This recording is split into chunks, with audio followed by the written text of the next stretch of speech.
Welcome back to LePodcast. I'm your host, Saini, out here with the infamous ZZ Huncho. You may be wondering, where is our beloved friend Hoopology? Unfortunately, he got super sick right before we wanted to record, and the show must go on. Hoop wanted us to record an episode because we have some breaking news, of course. Um, 5 minutes ago, Kyrie Irving got traded to the Mavericks, literally 5 minutes ago. I mean, you guys are going to see this episode a day after we record. But we wanted to get this out. Obviously, there's a lot to talk about, and we have a guest coming in on our next episode. So, unfortunately, Hoop couldn't be here. We would have delayed it a day, but it is what it is. Hoop will be here the next episode for sure. He still got me and Z, and we got a lot to talk about, man. We're going to go straight into it. No headlines, no brief chatter, no going back and forth. There's no pauses to call out because Hoop's not here. So, Kyrie Irving to the Dallas Mavericks. If I'm saying this correctly, unless something else gets added. Remember, we are literally going off of a Woj tweet that was sent out 5 minutes ago, and all it says is Kyrie Irving got traded to the Mavs. I saw a post on Instagram saying that the deal was Spencer Dinwiddie, Dorian Finney-Smith, a 2029 first-round pick, and I believe it was a 2027 second-round pick. My thoughts on the trade. I'm going to let Z go first just because I did the intro. I want you guys to hear his sweet voice, and then I'll go right after. But Z, if you want to talk about the trade a bit, I gave out the details for you there. I got you. So, okay, this is absolutely bonkers to me because I remember hearing about the possibility of a trade like this. Like it was and I remember it was like right after Kyrie had requested a trade. I don't know if it was ESPN, Bleacher Report, one of the masses, but they tweeted out a trade proposal, like how every basketball account does, right? So in my head, I'm like, bruh, like most of these are going to be unrealistic. One of them was Kyrie to Dallas and it said Spencer Dinwiddie and I believe Dorian Finney-Smith. Like, didn't say the 2029 first round pick or second round pick. It just said those two players. And I'm thinking to myself, how the hell are you're going to send Spencer Dinwiddie back to Brooklyn? Like, no way. Like, no way Brooklyn does that. Like, I was no. literally thinking the exact same thing. Like the way they did Spencer Dinwiddie, like he was Right. carrying that team when D'Lo left. He was such a spark for that team. He was averaging like 20 for them. There was all-star talks for Dinwiddie at some point when Yeah. he was in Brooklyn. He tears his ACL. They ship him out. They're like, yeah, we got Kyrie. We don't need you. The irony of them trading Kyrie Irving for Spencer Dinwiddie, he's the main piece, right? Like if you're Right. looking at the whole trade package as a whole, you're bringing in a bunch of really good role players. That's what I'll call them.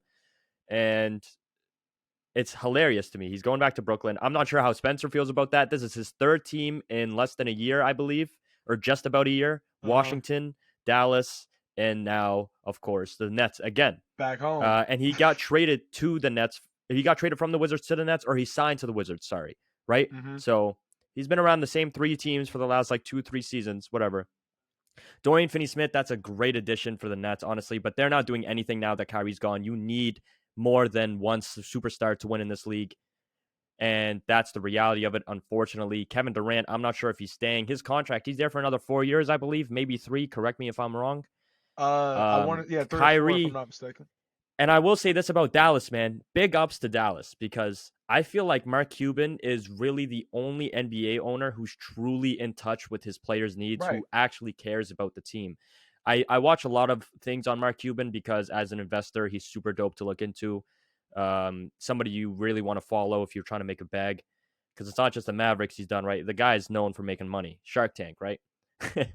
You look into his story, and I remember I watched something. He was talking about why he bought the Mavs. He goes to a home opener in 1990-2000, that season, and it wasn't sold out. And he said that he thought, man, I could do this better. I could take this team. I could make it better. Bought it for $270 million that year in January, and it's now worth like 2.4 billion. And he said the first thing he did, man, was he upgraded the lounges. He got PlayStations for everybody. He got like TVs. He moved them to the America Airlines Arena. Like he Mm-hmm. was really out to make sure the players had success. That was his motto. He said he wanted to set up his players for success. And I think Mark Cuban's done that time and time again with the Mavericks. You got to remember, Dallas is not a big market team. For them to have even won a ring, especially against the Heat, that was amazing. You took an old Dirk, who, by the way, Hoop has shed light on this for us on this pod, Mm-hmm. was a very overrated run in terms of Dirk as an individual, and people don't really shed light on how good that Mavericks team was together. I'm Right. not saying Dirk was bad. Dirk was obviously the greatest player on that team by far, but people really discredit how well that Mavericks team was put together. You had Tyson Chandler, Jason Terry was dropping buckets, Jason Kidd was dropping dimes. It was a great team. You look at Mark Cuban now, he has constantly tried to find ways to make the Mavericks better. He trades Trae Young to bring in Luka Doncic, the biggest steal I've ever seen. I used to think it was a fair deal, win-win for each side. Hell no. I take that back. Huge W on the Mavericks side. It's mid for the Hawks, considering you gave up Luka Doncic. I'm serious. Like, as good as Trae Young is, he will never be on the level of Luka is. He won't. At this point, it's clear. It's clear. And Mark Cuban, time and time again, he's trying to find ways to help Luka. He's tried to build a team around him where Luka's the main guy with Spencer and Dorian and all these guys around him. Didn't work. Brings in Christian Wood. It's working all right, but still, Luka has the ball in his hand too much. He needs a second star beside him. And we're going off the bat. We had barely any time to prep for this. 5 minutes ago, and I got to think about how this fit of Kyrie and Luka is going to be. I remember right before the show, Z, I said, I don't know, is that going to work? I'm starting to think about it. I think it's going to work very well. What is the one thing I know about Luka, or I say about Luka, that people don't shed light on? In the clutch, he's overrated. He takes too many shots. He misses a lot. Who is known for fourth quarter scoring? Kyrie Irving. Who's the best fourth quarter scorer in the league? Kyrie Irving. He averages the most, and he's efficient in the clutch. He is the perfect guy to put beside Luka Doncic, because now there is a threat that is just as, maybe a little worse than Luka Doncic in terms of scoring. Just as scary, right? You got to think about it. So now you have probably the scariest backcourt in the league. Kyrie and Luka are the scariest backcourt in the league, hands down. Yeah. Now, the more and more that I think about it, bro, oh my God, like, it just could get wicked now in Dallas. Like, Kyrie, like, here's the thing. I did say this because I made a TikTok about this, and at the end of the video, I said, my only question is is Kyrie Irving going to play at least close to 80 games? Not even 82, but 80 games. Like, bro has never played. I don't think he's ever played. He's never played over 80 games in his career, like, at all. If he did it once, and I think it was like his fourth year in what was it, Cleveland. But other than that, my thing is, Luka Doncic is the heart and soul of this team, right? So him being the heart and soul of this team, meaning, and I don't mean it like a Draymond Green, I mean it like everything runs through Luka. This team's success is Luka's success. It's hand in hand, shared split, right?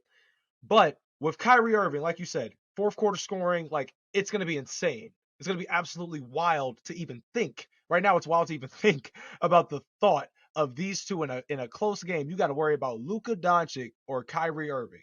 If Luka's going to hit something in the clutch, it's always going to be Luka magic. Like, Luka hits so many ridiculous clutch shots that it becomes a thing where it's like, it's just Luka magic. Like, that's just Luka. If he's going to hit a floater, if he's going to hit a one-handed fade in 3-pointer or fade away 3-pointer from the corner with 0.4 seconds left, it's Luka. Like, bruh, give it to him. He's like our modern day Larry Bird. But Kyrie, on the other hand, is art. He is art when it comes to fourth quarter scoring. It is like he can pick it and controls his own tempo. You remember his second year in Brooklyn, maybe third? He had the headband on and he was on the right side. His first year. Oh my God, headband Brooklyn Kyrie was insane. It was right before he got injured, right? Yep, right. It was right before he got injured. It was his first season. He was just dribbling. He was insane, yeah, bro. He was doing some He was doing some Rucker Park type. Yes, the type hoops, bro. Crossing between his yeah, legs he's going on the ground on a game winner. I'm like, bro. But let me go off the potential. This is the potential Dallas Mavericks lineup. I'm gonna go off the potential starting lineup, and I'll go off the potential closing lineup because I know Christian Wood doesn't start. But right now they're looking at a Kyrie Irving, Luka Doncic backcourt, Tim Hardaway and Reggie Bullock as your forwards, and I believe Dwight Powell starts, if not JaVale McGee. That's a solid lineup. Tim Hardaway brings that extra scoring for them. Reggie Bullock is a great 3-and-D player. Dwight Powell, I mean, let me look into Dwight Powell's stats, honestly. I haven't really checked up with him. Man, he's Jason averaging. He does not start. Wood. 20 minutes a game. Dwight Powell does not start. I'm sorry. I don't know who's their starting center. I'm pretty sure it was Dwight. It was either Dwight Powell or JaVale McGee, but Christian Wood, I just saw the game. They both play night. like 20 minutes. Yeah, and right. Christian Wood probably plays the most minutes, but he's off the bench, correct? Yeah, I remember there was a thing of, so he didn't even play last night. Yeah, okay. So if Mark Cuban can pull the trigger on a solidified big, imagine they get like a Miles Turner or something. They are a favorite in the West. I think they've already become a favorite in the West with this because we've seen what Luka could do. He made it to the Western Conference Finals, in a year where Phoenix only lost 18 games. What series did they play before Phoenix? The Mavericks played. Oh my God, that was Let me look into it. that was a NBA. semifinal, right? No, that was the that was The the Suns was a semifinal. semifinal. Yep, because the Suns didn't make it to the conference finals to play the Warriors. Warriors played the Yes, I'm gonna Nuggets. look into that The real quick. I'm Mavericks looking into it. played. Oh God, was Round it the 1, the Mavericks played the Jazz. And that right? was Donovan Mitchell's Jazz. That was the Donovan Mitchell, Rudy Gobert Jazz. So they actually took down some great teams, man. Because the Jazz are always a high seed, right? Let's see if we can see the record from that year. We're not going to go into it. We all know the Jazz were always a high seed. That's the meme about them. They're high seed. They don't do anything. But still, they were a great regular season team. The Suns, I thought they were going to go all the way again. And then the Warriors, the Warriors won the championship. So they lost to the team that won the finals in the round before the finals. Yeah. And his second best player was Jalen Brunson. His second best player is now Kyrie Irving. Oh You ultimately my have the God. exact same team, but Kyrie Irving as your second best player. Kyrie turns up in the plallayoffs. If he's in the playoffs, he's making it far. The only year he's had a bad year was the Nets year, right? Last year. People forget that the playoffs was during Ramadan. If you guys don't know what that is, it's a time where Muslim people, they fast for 30 days. Kyrie was fasting. He didn't eat or drink the whole day, and he's playing a playoff basketball game. Think about that. And it's near, and it's not like it's in the morning, so it's like, oh, he didn't eat for like 4 hours. Bro, he didn't eat the whole day. Exactly. Because the games are like right before sunset, and he's out here hooping like that. He dropped like 35 the first game, bro. People don't want to talk about how Durant choked that series too. So I'm going to give Kyrie a pass because guess what? He's not going to be fast in this playoffs because it goes back 10 days every year. So he's not fast in this playoffs. And it's going to be a different. And when you have Luka, man, Luka in the playoffs is different. He took down the Clippers teams by himself. He could take down the Clippers teams by himself if he wanted to now. So he always took the Clippers series to 7 games or 6 games, and the 6 games was his first time in the playoffs, so I don't even count that. Like, it's ridiculous. Dude, you just gave Luka Doncic Kyrie Irving. That's what I'm saying, bro. Like, you got to look at it like we talk about Luka Doncic, and we've on the show, we've talked about how Luka is insane in the playoffs, like statistically one of the greatest players in playoff history, one of the greatest performers, if you will. But we've also talked about how Luka Doncic has no help. That's been the notion, the narrative since Luka's been in the league. Get Luka some help. Now, my question is to Saini, because Saini said before the show, I think you said this might be like this is the first superstar that Luka's ever had. So it's like, what do you do now? Now now we get to see Kyrie and Steph in the West. Like, oh my God. Kyrie and Steph in the Western Conference Finals this year? Question mark. On paper, it sounds great, and I need to look into it more because I'm still the adrenaline's still rushing of this trade. I will say this about Luka though, because there is going to be a narrative that comes into place here. We've seen Kristaps Porzingis play beside Luka, was trash, goes to the Wizards, and becomes a great player again. Right? There was a lot of instances where they would run like a pick and roll. KP would fade and Luka would still like take the double team. Like he wouldn't kick out to him. It looked like as if he was a selfish player. I'm not saying he's selfish yet, okay? Because maybe they just didn't work out. You can't ever judge a player on one scenario. Now, if this Kyrie experiment doesn't work out in terms of they play terribly, like they don't, because remember the KP that went to trash real quick, right?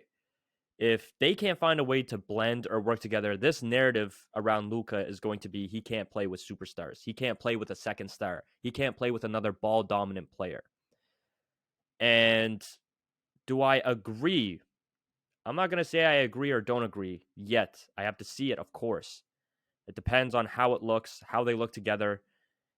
How are they going to distribute the ball? How is a whole team going to work around them? I mean, Jason Kidd, clearly he wanted this if he was like, yeah, bring him in. What is Kidd's plan? Making plays like I'm Jason, but I don't kid. Okay.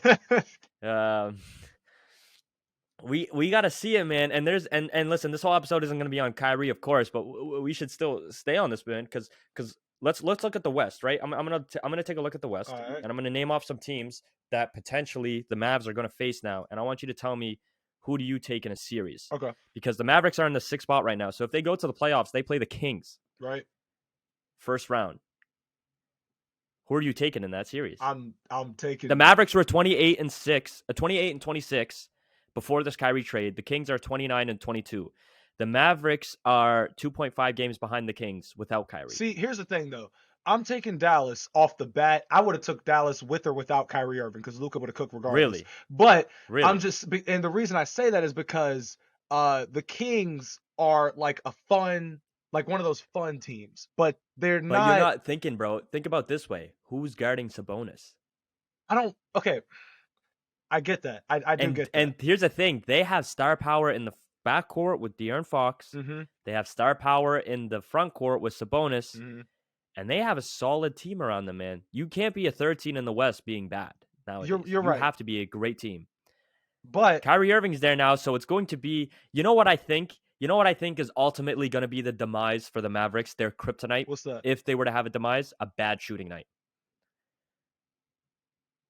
You're The right. Mavericks' demise is literally going to be on the hands of a bad shooting night. If Kyrie and Luka are both on at the same time, nobody beats them. Mm-hmm. Nobody's beating them.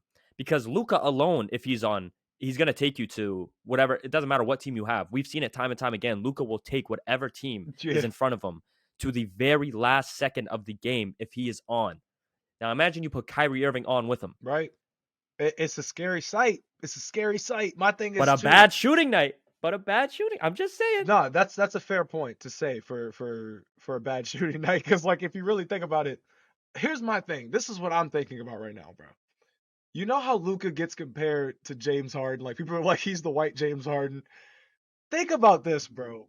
So far, is that like I think that that's like kind of a fair assessment. If you compare not their careers necessarily, but like their situations and circumstances. Like we talked about that KP trade just now with Luka and KP and how it went to dog water. Now we can go back in time to Harden, and I compare it kind of to Dwight Howard and how that turned into dog water. Like two 7-footers like that were supposed to do specific No, things. but here's the thing: if you want to call Luka the white James Harden, I find that hilarious. I agree in a sense, but I think the better comparison would be the Chris Paul, because they're both two front court or backcourt players that are ball dominant. But that experiment worked. They were regular season demons, and they would have won a chip if it wasn't for a Chris Paul injury. I still believe that that Rockets team beats that Warriors team, because it took them losing Chris Paul and missing. No. But here's the thing: it took them losing Chris Paul and missing 27 straight threes to lose by like 8. True. In Game 7. They also blew a lead. If Chris Paul is there, I feel like, yeah, 100%. No. I like. I'm not discrediting the Warriors. Injuries are part of the game. I believe if Chris Paul is in that series, they win because they're up 3-2. Chris Paul goes down, and they choke back-to-back games, and they lost within single digits of each game, and they missed 27 threes in a row. That Houston team was the number 1 seed. So exactly. That's why I take them as a favorite. I'm just saying, if it's the same way where Luka can be like, hey, if Tim Hardaway wants to lose some touches, that's cool. I'm not, and Kyrie's not. If they want to play like that, where they have a bunch of guys who can just pop, like shoot a shot when they needed to, right? Like take a three when they need to. Tim Hardaway Jr., you're late into your career at this point in terms of what you've proven you can do as an individual scoring wise. If you take a step back and let these two cook and you be that third guy to put the ball in the basket when they need you to, and then you have guys like Reggie Bullock doing the same thing.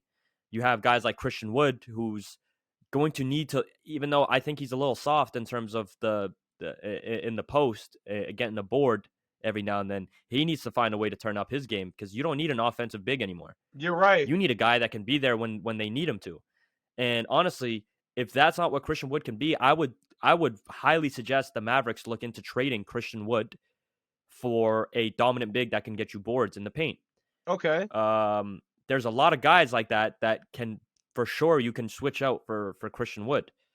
Somebody like a Thomas Bryant, for example, he fits in perfectly with the Lakers. He's exactly what they need. A gritty guy that can help AD, because AD's an offensive big, right? Mm-hmm. But they have a guy who can be gritty like that, and you know, AD's soft because of his injuries, let's be honest. Yeah. So that's the perfect fit. You go to the team like, I don't even know if I'm just eyeballing. I got to eyeball and look at this. Like, you pick up like a Clint Capella. You try and pick up like a Miles Turner. It's like a Daniel Gafford. Seriously, man. Okay, like, there's a lot of teams that probably have a center that they could give up that the Mavericks could use as literally just a body in the paint. So are you Catch saying and hoop every now and then and get me 10 boards a game. you're right? Are you saying? Do you think that that Dallas is done on the trade block, like they've made their move and that's it? Or No, they can't be because I don't think they're a championship yet. I don't think because that's the thing. If That's what I was about to say too. here's the thing. Kyrie is on his last year. Mhm. So if Kyrie doesn't like Dallas, he's gone. Right. Right? If you don't like Dallas, you're gone. This is a very risky move by the Mavericks, by the way. Yeah. Kyrie doesn't like this. He's gone. Luka's going to get fed up soon if you don't get him some real chances to win a ring. You got to pull the trigger on something else. You need a big. You need defense. Yeah. They're defensively, I don't know. Like let's look at their defensive stats this season. Okay. I just had that. I'm gonna look into actually. I have it here, Basketball Reference. They're not. They're like close to the. This looks like they're like 23rd, 24th. Oof. It's bad. That's all I can see from here. I don't have a number like next to it, but it's bad. I'm checking right now. They are 24th in defensive rating, 9th in offensive rating. Yeah, they got to get That's up. the thing. They got to get some defensive guys, man. You know who they go for next? Who? OG Anunoby. Really? Interesting. He's on the block, man. Okay. He's on the block. I know he's man. on the block. The Raptors are trying to get rid of him. Everybody except Scotty Barnes is on the block for the Raptors. They gotta get a guy like OG, man. Okay. And you know who you get for your center? Oh my God! I just built the Dallas Mavericks a dream team. Well, let me know. You trade for OG. Mhm. You trade for OG. Find a way to get him. You might not have the right piece, but you give up whatever you need to get OG. You go to the Spurs next. The Spurs are trying to take Pirtle from them. Yeah, somebody got to get Pirtle, please, God. Jakob Pirtle and OG Anunoby added to that Dallas Mavericks team. They're a champion. That's a championship roster. So, that is a championship roster. Luka Doncic, Kyrie Irving, OG Anunoby, Reggie Bullock, and Jakob Pirtle. That is an insane lineup. You got to think. Insane. I was saying before when we were talking about the Lakers and how they're just in like purgatory, just cannot figure out which way to go. I was talking about how they had every single thing crossed on the checklist of the 2020 championship that they won in the bubble. The Dallas Mavericks, Saney just put that together like a puzzle, which is just that's all it is at the end of the day. You got Luka, you got Kyrie. You got two guys. If one wants to focus on distributing, it probably would be Luka. If one wanted to focus on scoring however many points he wants, it probably would be Kyrie. But at the end of the day, Kyrie's also a savvy veteran now. So I feel like Kyrie just is kind of like, if I want to go out there and drop 35 plus, sure. If Luka's got it going, I'm chilling. I'll pass the ball. I'll play some defense, whatever. He's been a second option before, right. And he's going to have to be a second option again. He's been a second option basically his whole career. I don't think I would consider him the first option at Boston. And Boston, because he barely played. Fair, but I mean, in the regular season, he had like how many playoff series did he play in Boston? Did he? How many? 0. He I think he didn't play a series. No. Hold on. That he never played a playoff game for Boston. That sounds. Did he? I don't think he did. Hold on, let me look up his basketball. I know he didn't in his first season. He did not guarantee. Basketball Reference. Let's look at 2019 playoffs. 2019 playoffs. I'm here. I'm on Basketball Reference. Kyrie Irving in the playoffs in 2019 played 9 games with Boston Celtics throughout that stretch, and they made it all the way. They lost in 4. They got swept by the Bucks. Wait a second. Hold on. No, he didn't play. I don't think he played, He didn't bro. play because 2018's not here. That's crazy. Look at that, ladies and gentlemen. If you can see it, you probably can't. There it is. Boom. He played in 2019. Let me correct myself. He played in 2019. 2019. I forgot. I thought 2018 he just dipped after that. But yeah. 2018 he didn't play though. Yeah, but 2019 he did play. Yeah. And he played solid. But other than that 1 year, then he was never the first option in a must-win situation because Cleveland those first 4 years, you being a first option and not going to the playoffs, that's nothing. You're tanking. He played terrible in that Boston series. In terms of trying to get a ring, he's only been a first option once in Boston. Right, and he shot 39% from the field in his one playoff series stretch with Boston. That's crazy. He needs to be the second option. No, that's an insane. We should move on. Yeah. We should move on to the All-Star talk. But man, Kyrie Irving, man, that's wild. We'll see what happens. We can't really talk much on it until we see it, I guess.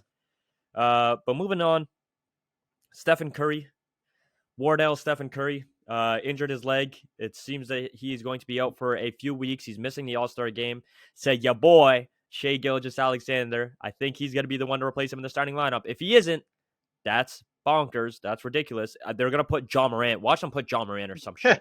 I swear to God, I won't watch the All-Star game. But that leaves a player to be replaced. A lot of people are saying AD, but a lot of people don't realize that Steph Curry wasn't a wild card selection. He was a guard selection, so you need to take a guard.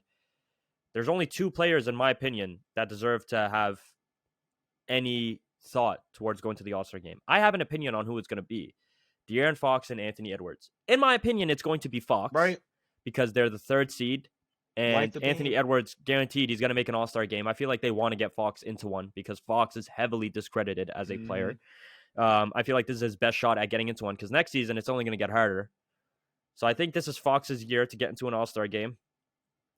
Anthony Edwards, I'm not going to be surprised if he gets it. I do believe it should go to Fox, though. Third seed again. That is awesome. Like, the Kings are low-key insane this season. Who do you think is going to get replaced? Or who's going to replace Curry? I think it's going to be De'Aaron Fox, and I like your point on the why of because Ant's going to get one. Like, I think that it's consensus. Like, I think the league knows it as well, so they're not really stressing it that much. But when you look at the idea of who deserves it, I think De'Aaron Fox absolutely deserves it. I just look at so here's my thing. When you asked me about the Dallas Mavericks, about if I thought that the Kings would be able to go the distance with them in a series, I thought to myself, bro, the Kings are great, phenomenal, light the beam, all that BS, great. Defensively, this team struggles. For as many great highlights that they have as a team, for as many times that I've seen light the beam, light Twitter feed, like go crazy on Twitter, I just think that defensively, they're not. But here's the thing, man. They're second in offense and 18th in defense. That's better than Dallas both ways. Right. But here's my thing, though. That's better than Dallas, the Dallas that we know prior to Kyrie Irving getting there and completely changing up the scene. That's the Dallas that we know prior to if Mark Cuban wants to make another move. Like, so I just don't know. With this new Dallas team, like and I would have told you straight up too. Looking at Dallas, like I'm not letting them get by either. Dallas was terrible defensively. Oh my God. They are atrocious because and on top of the fact that if Luka doesn't have the ball in his hand, whoever does have the ball in his hand looks like they doesn't know what to do with the ball in their hand. So, nobody can make a shot for themselves except Spencer Dinwiddie when he wants to play like aggressive or like God, if like he said whatever. But yeah, that team in Dallas over there, they need to make some adjustments. Kyrie Irving is great offensively. Defensively, though, you're only going up by like maybe 0.5 or 2. Like, he's going to give you effort, but it isn't like he isn't an all-worldly going to change the impact the game in a crazy-ass way. No. So what you said about going to get guys like Pirtle and going for guys that can just changing up the way I guess Christian Wood is playing, because I don't know if it's an issue of him not getting a lot of minutes. I don't know if it's an issue of if he was starting, he'd be freaking electrifying. I saw a game where Christian Wood, went out there and dropped 30 this year, shooting it lights out. So he can go out there and play. But to your point, teams don't really need their center to be all out great. It can help, but if you can be all out great offensively and all out great defensively, then you're going to be absolutely phenomenal. You can't just give me unless you're like Embiid or Jokic. Like, you can't just give me half and half like DeAndre Ayton. Like when I think of Karl Anthony Towns, prime example. Karl Anthony Towns, like for all of the great shooting moments I've seen or the posters that I've seen, it's all just mid. Like, and when you really think about it, it's like, bro, you've been the third best center in the league for the last 7 years because of your own faults. Like, these other guys have just gradually gotten even better than they were like a year ago. Like Jokic and Embiid, for an example. Like, come on now. So, but here's the thing though. Do you think that if the Dallas Mavericks got Cat somehow, do you think that would help their center situation at all? No, right? Hell no, hell no. They need I would rather take Pirtle or any just screen setting rebounding guy than Cat for the Mavericks team, because they would just. And also, Cat is like $40 million. Like what? No, hell no. Hell no. I'm actually going to look into NBA centers, and I'll let you know who I think is the perfect fit for the Cavs. Let's look at the Steven Adams, but he's not going to get Right. traded. Steven Adams would be amazing. Let's look at rebounds. So rebounds per game. Clint Capella again. I would love him. Zubac would be Oh sick. my A guy like God, Zubac. Zubac would be A insane. guy like Zubac. Valanciunas would be an amazing pickup if they could somehow grab him. Valanciunas only plays 24 minutes in New Orleans too. He's not getting love there. Pirtle, like I said, a guy like Mitch Robinson, but he gets injured a lot. Yeah, they can't take Kevon Looney there's a from couple us. of guys. There's not a lot of guys who are built like that anymore, where it's literally just screen setting, rebound, and defense in the paint. There's not a lot of guys built like that anymore.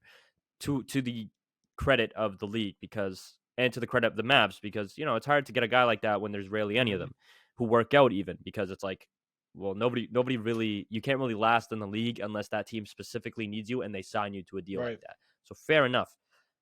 But there's still some options out there that I would really look into getting. Maybe Valanciunas is a very would be a high target if they're willing to let go of him.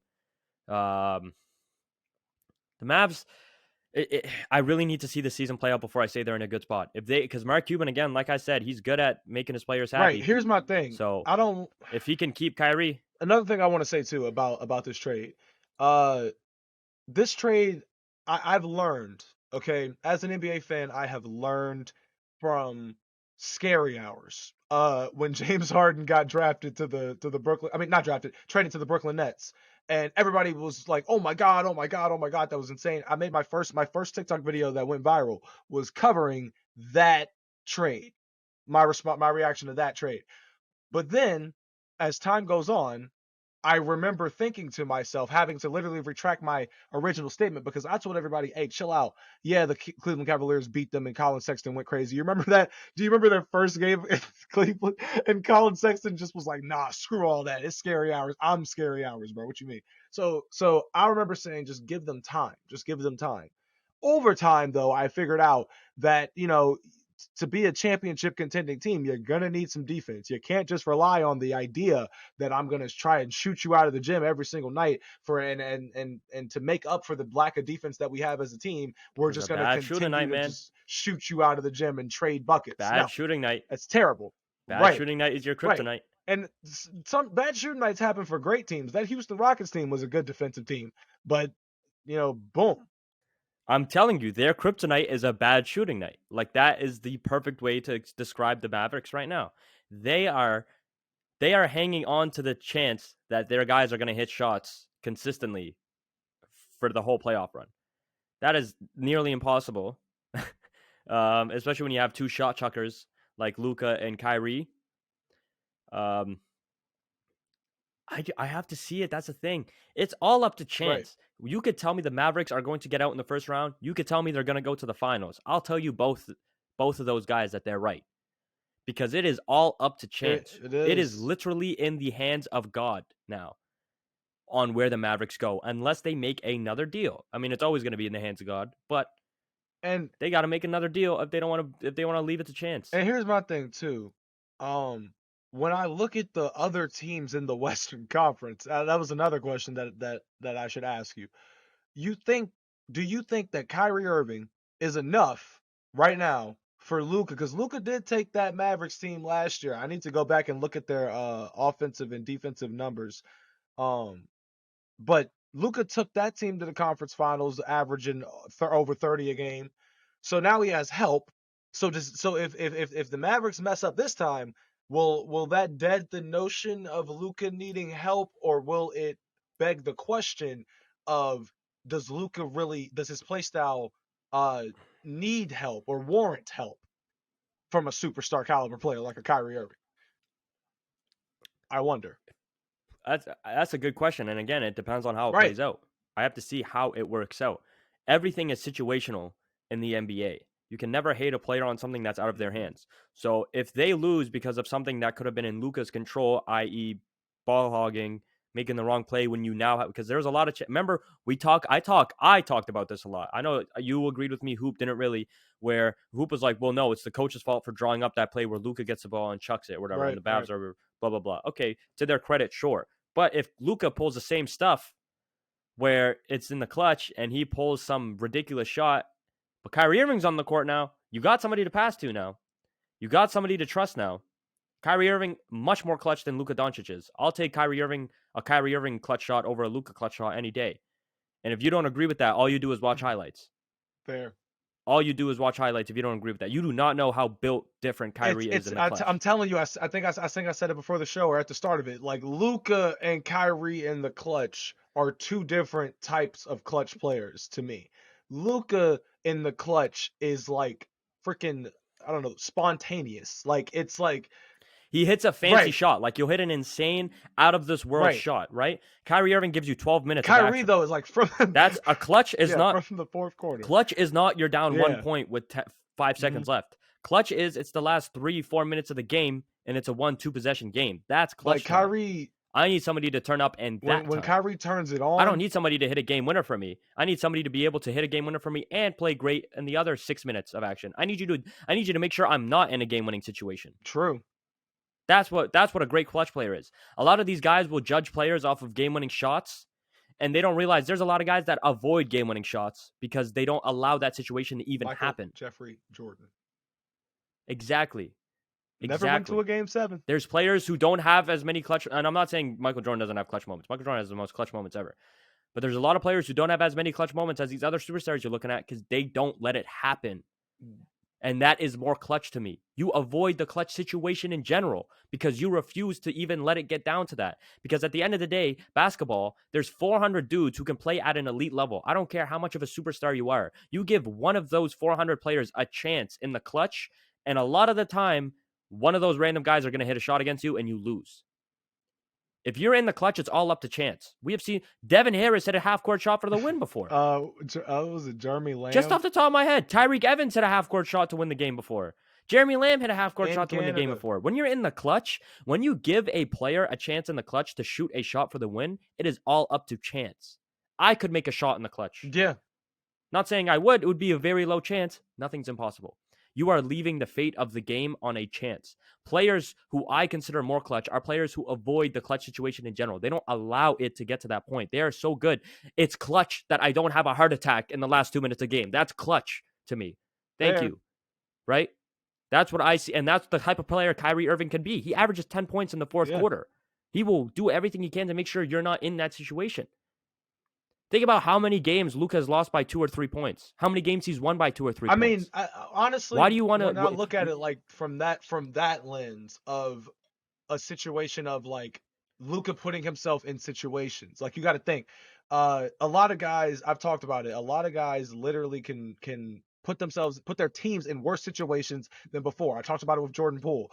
Guys who are impulsive in the clutch, who do things that they're like, this is gonna be tough. Like, watch this, and then they screw up. Like Jordan Poole's done it, dribbles off his leg. Steph's done it in the finals before, behind the back passes. Like, it's crazy. Like, it's when you are that impulsive in the clutch, you got to think. Some guys are a lot more just composed, like a Kyrie Irving, where it's like his mission from the jump is, I'm about to just be an assassin in the fourth quarter, and there's nothing you can do. You can double team me if you want. I'm gonna split it. I can spin out of it, spin into it, flip a shot off the glass. Like, I'm gonna do my thing. And I think that I have never had a moment where I've doubted anything Kyrie Irving has done in the clutch, like, genuinely. Like, if he wanted to take, like I told you before, when he was his first year in Brooklyn, when he was doing the 3-pound dribbles and then steps to the side, boom, nails it. Cool, calm, and collected. Not talking trash, like not chewing gum. Like, he's just bro, composed. Art. And obviously Kyrie has had his moments where he's messed up in the clutch. So has every other player, right? So I'm not going to say that he's the greatest clutch player of all time or anything, but he is in that list of like players in the clutch who you can rely on. There's a reason why Kyrie is considered a top-tier talent. Put your hate and biasm towards Kyrie Irving aside and look at him from a basketball player perspective. Every time I look at a player, I never look at what the media portrays him to be. I never look at how he is as a person. I don't care about that stuff on the basketball court. I don't care what he's done to society. I don't care. I don't. We're talking basketball. As a basketball player, you cannot call me a hater. You cannot call me anti-Semitic for saying Kyrie Irving can play basketball. No, I've seriously gotten comments like that before, by the way. I'll debate with people on Where? social media, and they'll call me anti-Semitic for saying Kyrie Irving is a good basketball player. Uh, What the hell does that have to do with anything? I don't care what the guy's done outside the court. I'm talking to you as a human being basketball Gen player. Z, I'm bro. talking to you as a player who handles the Right. basketball. I'm talking to you as a player who was put on a basketball court. We're not talking about his actions outside of it. Sure, Kyrie Irving has had his mistakes. Sure, Right. Kyrie Irving is a controversial player. I I don't don't care. judge. If the aliens, just as Max Kellerman once said, if the aliens come to Earth with a death beam and they're ready to shoot Earth unless you need a guy in the clutch, I'm taking Kyrie Irving. Thought you were gonna I'm say taking 100 for a Kyrie second. Irving. But yeah, no, you're right. Obviously, Iguodala's up there too. No, but I'm just saying, like in that situation, like gun to your head, if you tell me Kyrie Irving isn't a good player because of how the media portrays him, you're ridiculous. Stop letting media cloud your judgment on how players are as a basketball player. You can hate a player for all I care. I don't care what you think about people, but your thought on someone doesn't change how they are as an athlete. So I'm not anti-Semitic for liking Kyrie Irving.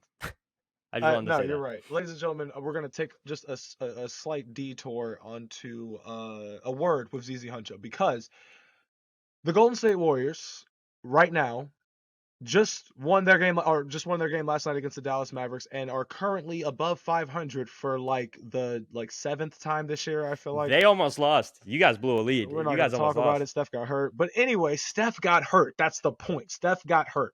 So now the Golden State Warriors are sitting at the 7th seed on a 1-game win streak, 6-4 in their last 10, and are 27-26. The Dallas Mavericks, who once again just got Kyrie Irving, are 28-26 and right ahead of them. The Phoenix Suns are the 5th seed, the Clippers are the 4th, the Kings obviously are the 3rd, the Memphis Grizzlies are the 2nd, and the Denver Nuggets are the 1st. The Nuggets are sitting comfortably at number 1 at 37-16. So basically, when you look at the Western Conference, it's starting to kind of fill out a little bit more. It's starting to not become as jam-packed as maybe the Eastern Conference is right now in terms of if you win, you're going to move up. Like that's kind of done now. Now we're starting to see which teams are kind of like starting to form, right? What? Bro, the difference between 13th seed and 5th seed is 3 games. Oh, well, I meant like for the top seeds, like Denver. Oh, yeah, okay, yeah, sure. The home Because court look at advantage, the East. Boston's 37-16. The Milwaukee Bucks are 36-17. So it's like, so right, you're right. Okay, so yeah. the home court But advantage. everywhere Okay, yeah, else, okay. though, I was just about to say everywhere else from the play-in tournament down, besides Spurs and the Rockets, is kind of up for grabs. So realistically, I'm starting to think right now when I'm looking at the Golden State Warriors and Steph Curry's injury and him being out for like 3 to 4 weeks at this point. The All-Star game's coming up. Steph's obviously probably not playing in it at all, which sucks because he's the freaking reigning All-Star MVP, but whatever. We'll see him shoot another year. And maybe he just didn't want to play in Utah because he owns that place. But anyway, so when I look at Golden State, though, Steve Kerr recently went on record and said, was asked if he thought that the way that the Warriors were currently constructed, could they win a championship? And his response was he was confident in this roster, basically. I'm trying to find the actual word right now because I really want to quote him. But his response was very shocking, if you will, to a lot of people. He said, yeah, 100%. That is absolutely something I believe, and that's what we're working on. That's the plan. Steve Kerr on if the Warriors can win a title with their current roster. And as I just mentioned, the play-in spots and below, basically to down where the Lakers are, the 13th seed, is kind of up for grabs. It is a very realistic chance that if also depending on if the Lakers make a move or not, that we could possibly see AD and LeBron headhunting in the first round. Like, bro, it's crazy if you really think about it. If the Lakers can make at least one move, I don't know if that's Russ. I don't know. But if it is, now Kyrie's off the table, so they could probably look for other things that they really, really need, because it's actually wild that Kyrie did it to us again, man. I just want to say, I'm going to break for a second.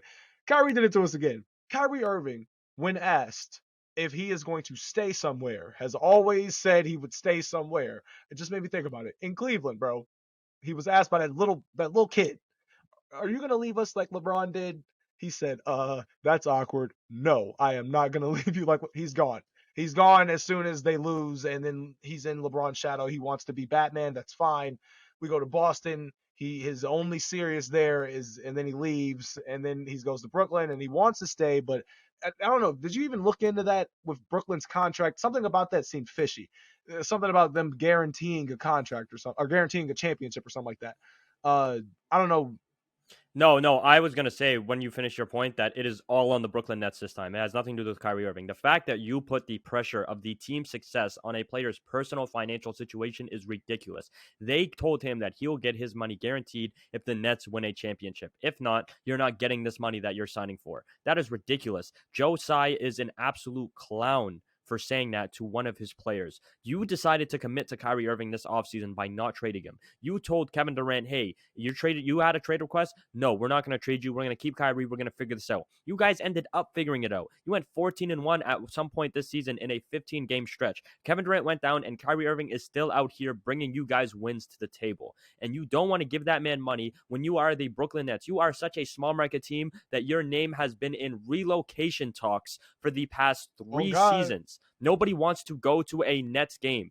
The two reasons people go are Kyrie Irving and Kevin Durant. You didn't want to pay 50% of the reason you have fans attend your games. You didn't want to pay 50% of the reason your team even has a chance at making the playoffs, at making a deep playoff run. That is ridiculous to me. If Kevin Durant does not leave, he is wasting the final years of his prime in that terribly run organization we call the Brooklyn Nets. If you try to blame Kyrie Irving for him requesting this trade, you have no idea what it's like to have dignity as a man, because I would never ever play that game where my personal financial situation depends on how other people around me are going to See, play. I agree. I'm in the same boat as you, where it's like that's actually outrageous that they wanted that in the it was basically a clause that he needs to win, like set in stone. But so from the other side of things, because I was watching a Brooklyn Nets video on YouTube right after Kyrie requested a trade, because everybody was just dropping videos. Um, and in the video they were talking about Joe Tsai and Sean Marks and how they are, or just how they're like, as an owner, if you were looking at this from a perspective of a boss, would you allow your employee to basically get PTOs for the majority of his first 3 years there? If you really think about it, Kyrie Irving, he played what I think he played close to 2 full seasons in Boston. Like he played like, well, not full, but in the regular season he played, like he genuinely played games. Like if he wasn't playing, it was because he was hurt. When he got to Brooklyn, however, things kind of just seemed like they shifted. And part of it is because of like the global pandemic, and like no one saw that coming. So, if you're gonna shit on Kyrie for that, then bro, like you didn't know it was coming. He didn't know it was coming. Pause. And that, he just dealt with it how he felt he needs to deal with it. But at the same time, when you also think about Kyrie Irving's the injuries that he has had in Brooklyn so far, that's another reason why he was out for so long. And then there's that other part where it is Kyrie taking personal, like like personal leave of absences or whatever. Like he needs to go hang out with his, or he's seen like hanging out with his family doing whatever. Some things are contractually, contractual obligations, if you will.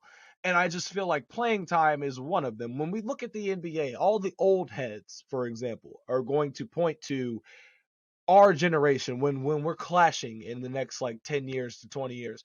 When we're clashing with old heads and their generation, they're going to talk about how load management wasn't a thing, and their players like cared about the fans and blah blah blah blah blah, which is true.